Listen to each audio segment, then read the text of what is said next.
Okay, kamusta kayo? So, ang discussion natin ngayon ay may kinalaman sa ating subject, so heat transfer.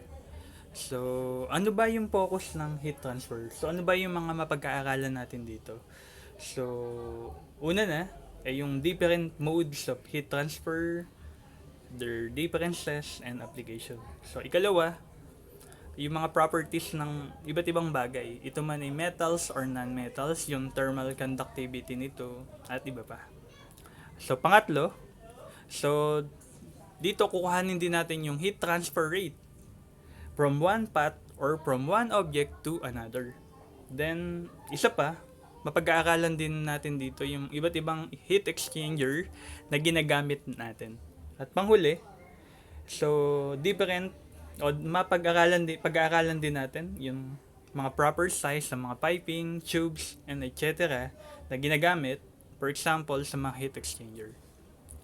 So, ang pinaka-prerequisite ng heat transfer ay ang ating thermodynamics. Sa second law of thermodynamics, gaya ng nandito sa ating screen, so heat cannot be transferred from cold body to a hot body without an input of work. So, ano yung pinapakita nito? So, parang sa maikli, ang transfer lagi ng heat ay nagsisimula lagi from hot object to a cold object. So, isang bagay na may mas mataas na temperature papunta doon sa object na mayroong mas mababang temperature. So, laging downward ang movement ng ating heat.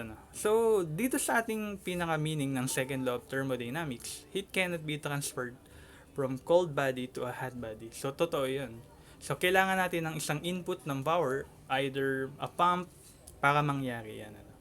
Pero sa natural law, so hindi yun posible.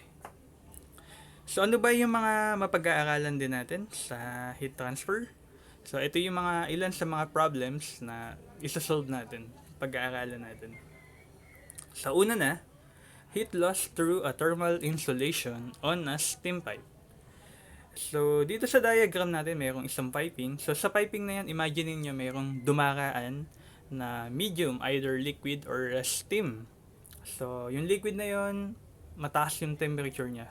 So, dahil ayaw nating mawala yung init na yon, naglalagay tayo ng insulation gaya ng nandun sa ating picture.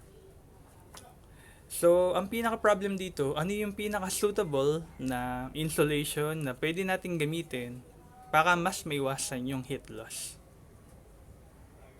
Then, pangalawa, so medyo may konting error tayo sa document. So, babaguhin na lang natin yan. So, heat transfer to a water flowing through a tube.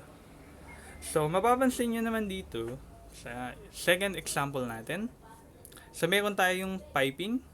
Ayan. Ito yung mas best example natin. Ayan. Meron tayong piping. Sa piping na yan, may dumaraan na tubig. So, ang initial na temperature niya is 20.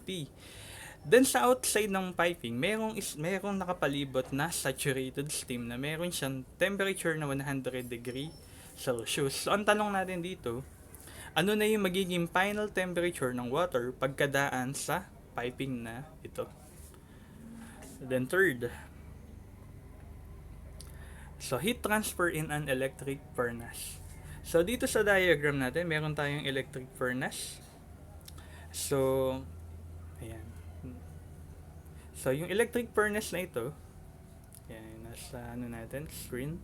So naglalabas siya ng heat downward.